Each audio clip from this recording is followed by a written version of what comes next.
Hello, I'm the Angry Spork, still trudging on and taking issue with James Tynion IV's Detective Comics. Not sure why this thing isn't working. I mean, I'm angry enough. Clayface died, Cassino cried, nothing was accomplished, characters were stupid, business as usual. The fallout is supposedly addressed in The Trial of Batwoman. She should try and get Perry Mason to defend her. That guy never loses.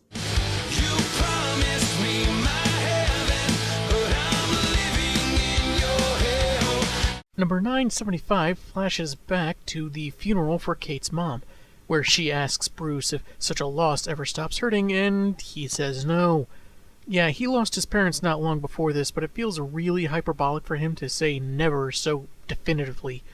They share revenge fantasies about finding those responsible for their pain, Bruce even saying he's had good dreams of shooting his parents' killer, and I can honestly see a kid that age going there. Kate asks why not do that for real? And we cut to the present day, where Kate is in bed recalling sad Cassino, because there won't be enough of that in this issue, I'm sure, and gets a call that today's the day. McDonald's Shamrock Shakes are back for a limited time. Bring extra tranquilizer darts.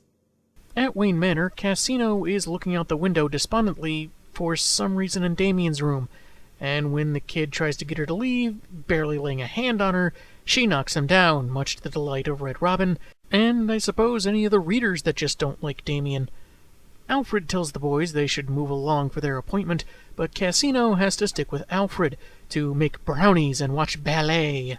Yeah, that's not condescending at all. You wouldn't want to be straightforward or anything. Is it any wonder I'm skeptical of Tynion's love for Cassandra Cain? Tim and Damien head to the Batcave, met with Nightwing, Batgirl, and Red Hood. Batman wants to confer with those he trusts most to determine the proper course of action to take regarding Batwoman, who is currently fighting gangster apes, which should feel more fun than it does. She's on comms with Luke Fox, who trusts her judgment and offers support, and they can probably wrangle Jean Paul as well. The woman's still troubled by the look she saw on Cassino's face, like killing Clayface broke something important she needed to believe. Primates are vanquished, and Kate is behind schedule as is, so she heads off, while Tim kicks off the Bat meeting with a dramatic recitation of how he became Robin, what Batman means to him, and shows off a worn notebook full of his ideas on how to make Batman eternal. Subtle nod. His dreams were to make everything and everyone better, even their worst enemies, and Kate's actions are the cynical antithesis, that the worst-case scenario is inevitable. Nightwing was happy Bruce at least offered Basil redemption, but figures Kate fired so that no one else would have to. She can earn some trust back after a time, but shouldn't wear a bat crest until then.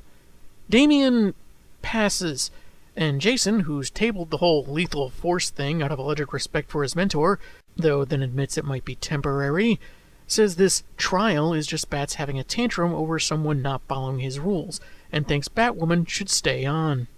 Weird how they're having this conversation about Kate since she killed one rampaging giant monster, but probably never had one for the trigger-happy advocate here, whose kill count is much, much higher. Abs chimes in, saying Batman got word of the colony recruiting unaffiliated vigilantes, which isn't entirely true, they were spying on them, Kate in particular being eyed for membership, and the idea of bringing the team in came much later. So Bruce used Tim's idea to wrangle his cousin and others under his supervision without really caring about some bat-based utopia from an idealistic teenager. She then cites Cassino, naming herself after her crazy idiot father, and in all her time in the Belfry, she's only had human contact with a supervillain while living alone in a theater's attic. A point has been made a few times by now that Barbara wanted to be as informed as possible for this meeting, even saying she talked to Stephanie. Clearly, no one told her about the fun times Cassino allegedly had with, spoiler alert, and Tim. You know, those times we didn't see, just like we didn't see this alleged conversation. And she apparently wasn't told about the ballerina Cassino instantly made friends with. Whether she overlooked them for some reason, or this is a writer's gaffe, Tynion doesn't seem capable of even maintaining the smallest detail of the continuity he's trying to write. This is how bad writing comes back and bites ya. The Ginger goes on that the only reason for Bruce's conflicted feelings is that Kate is the last remnants of his dead mother, and there's a possibility Martha Wayne would have condoned killing Basil. That makes no sense. Just because they're related doesn't mean they'd share identical viewpoints on complex, extraordinary issues. They're still different people. Being Martha's niece does not speak to how Martha would react in that situation.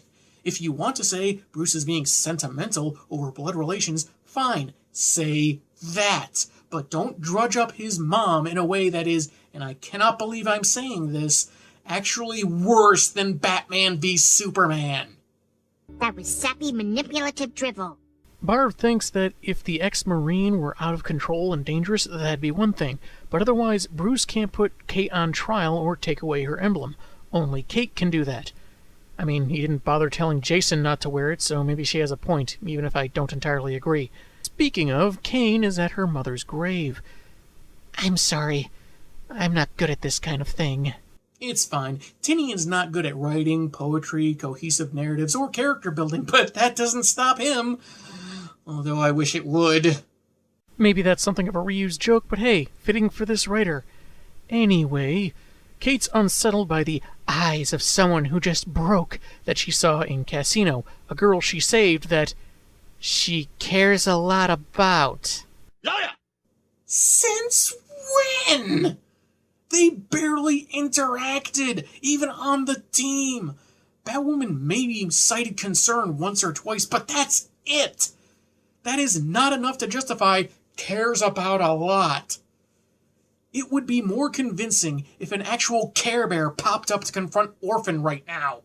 It is mind-bogglingly maddening how inept Tinian is at constructing relationships between characters. Moving on. Kate feels she's fell off her path, went in the wrong direction, but is going to return to who she is. She meets with her dad, who really gets around for a wanted felon disavowed by his government, and the issue ends with her officially accepting his offer to join the colony. Wonderful. Just wait a week for your colony discount card. It gets you 20% off merchandise on our website, and if you earn enough points, you get one free off-the-books kill every year. Number 976 begins Batmen Eternal, because that title evokes so many great memories, and Red Robin declaring he'll never trust Batman again. And he looks so concerned over it too. We begin several weeks ago, and skipping a generic philosophical monologue about the future, as Orphan stops some child trafficking led by Lord Shaka, whose tattoos contain microscopic electrodes giving him electrical abilities. Clayface backs her up as we see this is being recounted in the present to Leslie Tompkins, as the last time Casino felt happy, what with her doing good by saving those children. As a sullen Bruce watches from the cave, she says she knows she's not good. Which is true, but mostly because she's an imitation by a writer that isn't any good. And that maybe they will kill her like Basil, who was trying to be good. Based on what? Tinian's unconvincing clone apparently doesn't understand nuance, either because he doesn't, or he doesn't want you to know it. Completely forgetting that Batwoman acted unilaterally, so it makes zero sense for her to think that the rest of the team would go after her. And everyone else seems too stupid to make it clear to her that she and Clayface are not the same. After the session, Tim is in his room, shooting an evil eye at Bruce, while he gets told by Leslie to help Casino work through her demons, like he did with the other sidekicks, even if it's difficult. While Batwoman, with a brand new emblem, takes on some Talons from the Court of Owls, backed up by Azrael, Batwing, and some colony soldiers, Bruce confronts Tim about his use of the Batcomputer to solve the problems Barbara raised about his Gotham Knights protocols. You mean how Bruce didn't really believe in it, and the passing omission of Casino's feelings, the latter of which wouldn't have factored into a crime-fighting algorithm? The dramatic hyperbole is expected, but still annoying in how Babs' remarks didn't really seem to eviscerate the idea so much as question Wayne's belief in it. There's a difference. Bat says the team isn't workable right now, and Tim looks a lot more intense than his dialogue suggests. There should be at least 2 exclamation points to match this expression. Anyway, Drake is only concerned with the Batman legacy and making it last beyond Bruce's tenure. Bruce begins yelling at him, more concerned with Tim's health than his team protocols, and insists that the next day he talk to Leslie after Casino's next session. But instead, the teenager hops on a bat cycle and leaves. On the colony airship, their mission complete, Jean-Paul remarks how weird it is to work with people that tried killing him before. If you remember, we were trying to recruit you, Azrael. No, you weren't. You attacked and nearly killed him. I don't care what retconning Tinian is trying to pull here. I don't care that the colony was meaner then, that there was no recruitment there. At best, it was the writer failing to properly clarify it then and thinking repeating recruitment somehow fixes it.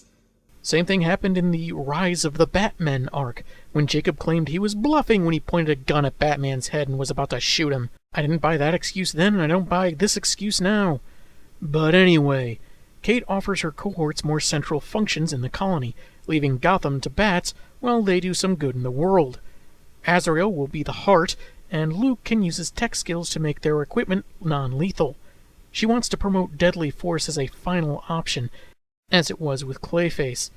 Luke doesn't need to worry about his company since his sister takes care of that, and JP can track down his father on top of the other good they can do, so they sign up.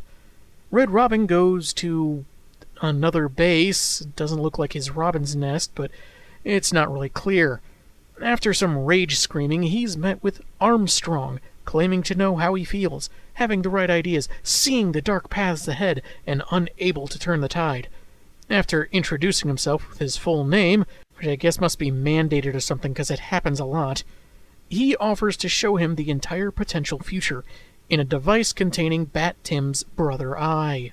Well, I'm skeptical, but with the right precautions, I could at least take a look at... I've worn your suit! And I'm going to tase you and find an empty cell for you to sleep in. Number 977's cover has two colony soldiers who apparently didn't get Kate's memo about non-lethal force. Just to change things up a little, we flash forward a few years to Tim at Ivy University, talking with Ives, a friend and classmate he had pre-Flashpoint in his solo title, who I'm sure has also been reinvented worse than before. Another student calls their attention to a news bulletin. Gotham was redeclared a no-man's land, because this writer wants to dip his talentless fingers into every facet of Bat history. With the colony authorized to take Batman dead or alive, Tim rushes to his room and we see three variants of his costume. One green, which I guess is for when he goes crime fighting on St. Patrick's Day. Airships converge on Wayne Manor and Kate leads an army into the cave. Batman engages them and, wow, a few years really aged the guy. Neat costume, could do with fewer lines all about though. Batwoman confronts him and, wow, no one wears a mask. Then what do they take off for dumb reasons when things get emotional? She's here because Bruce activated the Brother Eye satellite again, and since he won't surrender, she busts a cap in him. Red Robin arrives right after, and before we see how this escalates, the simulation ends, witnessed by present Tim and Ulysses. So, is Batman dying of a fatal head wound? Is Kate just walking out while he's technically still alive? I ask because future Tim mentioned Bruce's dying words, and this scenario doesn't really look like there's time for deathbed confessions. The events were pulled from files in future Tim's Batsuit, but there's context missing, unsurprising for a Tinian story. While showing off his collection of weapons, Armstrong mentions that his future self fell off the face of the earth after a few tussles with the dynamic duo, and would rather have a higher purpose.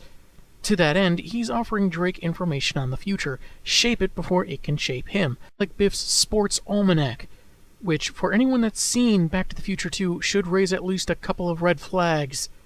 Red R wants some time to think about it, which evil nerd boy understands, but suggests he decides soon because his ears in the colony confirmed Batwoman's enlistment. Weird, I thought everyone hated him, or is he talking about listening devices? Anyway, currently, Kate is assuring Tamara Fox she'll take care of Luke on their missions, which makes Tam feel better about continuing to oversee Fox Tech. Because I guess they're friends? But hey, knowing this writer, this could very well be the first time they've ever met. The three of them are off to dinner with Jean-Paul, while two colony soldiers, Dom and Coop, beam up to the airship for work. These guys were locked up with Jacob Kane after the Rise of the Batman arc, but I never pointed them out because they didn't exactly do a whole lot and they weren't particularly memorable. Anyhow, they download a system update and their suits are quickly overtaken by Brother Eye. This is why you read the terms and conditions before clicking accept, people. Red Robin catches up to Batman, observing some crooks, saying something shook him and he wanted to fight by his mentor's side. It isn't easy for him, but he admits he needs help, and before they can engage the perps below, the possessed colony soldiers crash in and mow them down on the last page, with a panel of Armstrong claiming this is all for Tim. I think a PowerPoint presentation or a gift basket would have worked too. Number 978 has the Capes take on Coop and Dom. That kind of makes me think they've never dealt with anyone using Gatling guns before, though maybe that's just the layout of the panels. The entire sequence looks like a giant mess. Jump ahead 2 hours in the Batcave. Actually, the comic started now, jumped back for the fight, and then back here, which kind of felt pointless. But moving on. Drake is on crutches while Batman analyzes the soldiers.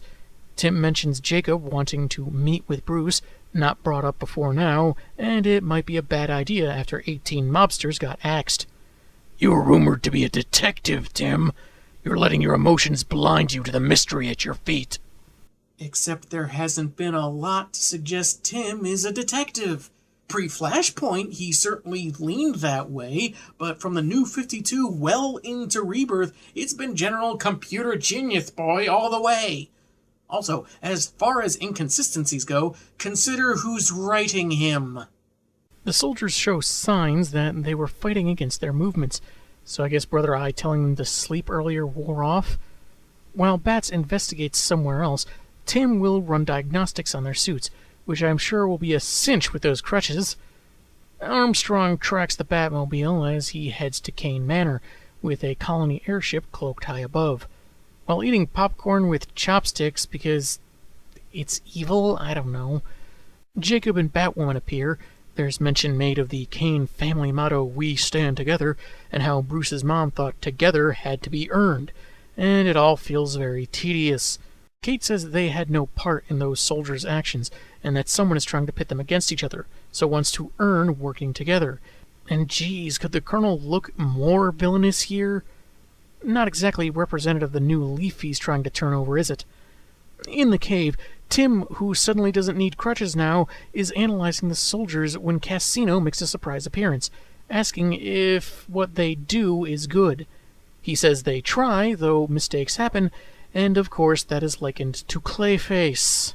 Doesn't that contradict the idea that his clay form was causing his moral compass to dissipate? I mean, when did mistakes made of his own free will end, and uncontrollable compulsions begin? I know Tinian won't provide an answer because we're not supposed to question or analyze, just feels sad. They tug at the heart and fog the mind. It's when asking her if she'd like to run Shakespeare plays with him that Red Rob is hit with an epiphany, making him unhinge his jaw, like someone told him he couldn't eat a supersized hoagie and he took it as a personal challenge. Dom and Coop have nanotech in their blood, which has vaguely deadly implications, and Cassino looks like she's pretending to know what's going on but thinks it's good news. Batman has presented evidence proving the soldiers were not acting on orders, which means their systems have been compromised, something Luke Fox is already looking into. At the risk of finger-pointing, Kate asks about Tim, because this sounds exactly like what his future self said was going to happen. No, he didn't. He was completely unclear about it, only saying that Batwoman did something that disillusioned him and forced him to become Batman. Saying something is exactly like a vague statement is how con artists pass themselves off as psychics. They get an alert just as Tim realizes Ulysses incorporated one of Brother Eye's systems into his nanovirus, the One-Man Army Corps Protocol, or OMAC for short. Showing up on the monitors with a shaved head and calling himself the General, which is more about baiting with nostalgia than car insurance or Shaquille O'Neal, he's decided to establish lasting order in Gotham and eliminate anyone in his way. And it's not just colony troopers being covered in blue. Red Robin starts changing as the issue ends, and in its own way, it's almost as horrifying as this run's writing. 979 sees Tim apparently trapped in some kind of mindscape, showing the future events of Luke, JP, and Cassino, who apparently took up cosplaying as Psylocke. Then we get a 2-page spread you have to turn over to read. I might be a bit more receptive if Tinian didn't overuse the format so much, because this seems like the most obnoxious one yet. Ulysses, speaking through a code in Brother Eye's programming into Tim's mind, says he won't let Red R's potential go to waste, and wants to force him to understand the price of an action, how not listening to him will lead to the death of his friends. As the Omacs begin pummeling Cassino, whose body reading doesn't seem to be much helped for some reason, Armstrong suggests the best way to save everyone is to assimilate them, so Tim has to yield. Bats and his relatives barely hold their own against the Omacs' predictive fight algorithm, but Batwing and Azrael arrive using a sonic attack that disrupts nanobot communication, something figured out while fighting on the airship themselves. Luke realized this was Brother Eye's doing, and maybe Tim is responsible. You know how teenagers are. A disagreement turns into an argument, they sulk about it, they unleash a nanovirus turning people into unwilling minions in a bid for citywide conquest. But hey, it could be worse. He could be out getting a tattoo or visiting one of them shady pool halls. Tim is forced to watch this hypothesis, with Armstrong saying that there are ample clues to support it. Because no one will suspect the sociopath that was ejected from Colonel Kane's command after Brother Eye first invaded their systems. Ulysses tried to give Drake a choice, but instead optioned to traumatize Bird Boy's brain into becoming his dark future self. He's going to fill his head with Batman v Superman, Tucker Carlson, and the stand-up of Michelle Wolf? Incapacitated Omacs reactivate, which is supposed to be impossible for reasons that will never be explained, as a suddenly older-looking Cassino gets tased by Red Robin, whose assimilated form takes that of Pax Batmana. He assures Cassino that he's fully in control, probably even more refined than ever, and what he does is for everyone's good, so they'd all better stay out of his way as he blasts an exit out of the cave and leaves with the assimilated Dom and Coop. As the other Omacs leave the Kane mansion, Bruce refuses the idea that Tim is behind this, and needs time to set through to him. Man, I'm seeing so many typos in this one run. He goes to the cave, pulls Cassino from the rubble, and says he knows she's been sneaking out to keep track of someone, which apparently was not important for us to see before, even though this person's the only one that can get Drake back. No surprise, it's Steph, who talks about sometimes being jealous that Drake would suit up and fight alongside Bats, even when he was angry with him. Again, something we never see. Look at this. She's so disinterested that she doesn't even look at him, or alleged friend Cassino, and when told that Tim's in danger and she's needed, she guzzles her grape soda like a snobby debutante told she has to mingle with the poor folk. Maybe that's not what they were going for, but it sure looks like it. The guy she says she loves so much is in peril, and she looks completely bored and disinterested. Who again thinks Tinian is a master of emotional writing and knows these characters to their core so well? And where are they seeing evidence of this? On some alternate Earth? Bat Omacs build a new belfry from an abandoned building, and the issue closes on Batclops Tim and Armstrong ready to begin their brave new world. Number 980, because this hasn't dragged out long enough, now featuring an insulting tease, what with those shadows in the background. Omac Tim crashes into the GCPD to recruit cops into his blue thrall by shooting them. Yeah, the bullets just transform them, but why use a gun when that's clearly overtly aggressive? Can't he just launch nanites from his hand or something? He targets Renee Montoya in particular, since she becomes a thorn in his future self's side, but Batwoman interferes. I'm the big bad, the one who nearly destroys your perfect fascist Gotham over and over. What? Where is she getting this information? Nothing that's happened indicated that she has any detailed information on the future. Tim got a small sample of one particular event, but he never had a chance to spread that to anyone else. I think Tinian is confusing his story notes with what the characters in the script should logically know at what point they should know it. Encouraged by Ulysses, Omacs pursue Kate with lethal force, while Batman, spoiler alert, and Orphan infiltrate the new belfry. because Stephanie has drones that make them invisible to detection. Tinian also seems to confuse handing convenient skills to characters he likes the same thing as development. No, it isn't. It's just stupid. After Batman asks how the drones are doing, Steph mocks ever joining the Belfry team in the first place, having taken the question as Batman not believing they'll work because she built them, and likes Casino for believing her. So he asks for a status update, and that's the same thing as not trusting your sudden and unearned tech skills? It's a legitimate question in case there's a glitch, or the future tech you are so conveniently hiding from manages to find you. Then they reach a point where her drones won't be useful, and if they proceed, they'll be detected. What? The perfect machines of a character with dubious technological wizardry is suddenly failing after they whined nonsensically at a fair question? Jeez, Tinian is so bad at this. Your work makes me sad. They enter a computer room where somehow, based just on sight, Steph can instantly tell they're processing hundreds of yottabytes and could power a solar system-wide internet. Which I know is supposed to sound the scale of Brother Eye, but it sounds so incredibly silly and over the top. Seriously, so bad. Anyway, Armstrong detects them, alerts Tim, and after a brief look at Kate fighting Batclops Tim and about to see what she does to the future that makes it so terrible, we come back to the tower, where Steph notes the programming they're dealing with is advanced, being from an alternate timeline. But it has some of the quirks Tim puts into his work, so she's still confident she can separate Red Robin from Brother Eye. And that's when the AI chimes in. It's displeased that its father, Bats, was so inconsiderate to not fully utilize it, and feels more usefulness with Drake in fixing things. Like Tinian or anyone at DC has any idea what actually fixing things entails. Eye unleashes assimilated Azrael and Batwing, who kinda just vanished last issue.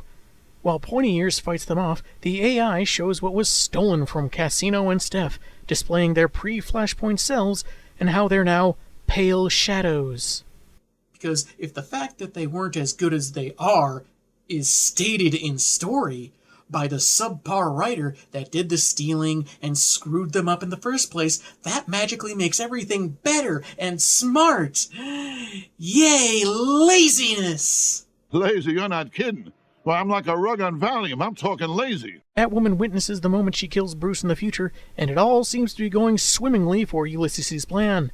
Spoiler alert mentions that Tim said his future self was from an alternate timeline, even though the writer has kept hammering it in like this big bad future was inevitable no matter what, and little effort actually given to changing things besides whining. It's all just so poorly told. We see glimpses of the Cassandra Cain that Tinian apparently wants to take credit for writing, but never really has, and how the better-written version of Stephanie Brown was more than just spoiler. It seems all sad with the tears going, but then, spoiler alert, starts laughing and spontaneously hugging Casino because empty emotional pandering. Due to her vaguely defined escapades of this year, and knowing that a superior iteration of her had accomplished more, she has the false confidence necessary to use this alternate timeline against Brother Eye. Somehow. She's so skilled now, she has abilities she literally doesn't know she has, so long as the story demands it. Thanks, bad writing. Yeah, I know, this triumphant proclamation looks striking, but as always, the narrative fails to live up to the visuals.